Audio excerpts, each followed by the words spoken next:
வசனத்துல நாம் பார்க்கும்போது, ஆனாலும் பான பாத்திரக்காரன் தலைவன் யோசேப்பை நினையாமல் அவனை மறந்து விட்டான். பாருங்கள், இந்த 14வது வசனத்துல யோசேப்பு அந்த பான பாத்திரக்காரனை நோக்கி என்ன கூறுகிறான் என்று சொன்னால், நீ வாழ்வடைந்திருக்கும் போது என்னை நினைவு கூற வேண்டும், என்னை நினைவு கூர்ந்து இந்த இடத்திலிருந்து என்னை விடுதலை ஆக்க வேண்டும் என்று சொல்லி யோசேப்பு அவன் யாரிடத்தில் கூறினான் என்று சொன்னால், அவன் பான பாத்திரக்காரனிடத்தில் அவன் இப்படி கூறினான்.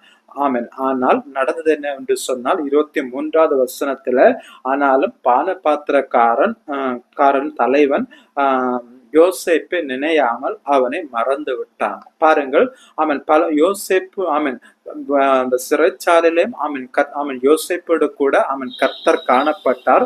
அவன் யோசேப்புடைய வாழ்க்கையில இத்தனை பிரச்சனைகளுக்கும் காரணம் தேவன் தான். இவை எல்லாவற்றையும் அவனுடைய வாழ்க்கையில அனுமதித்தார். காரணம் அவன் யோசேப்பின்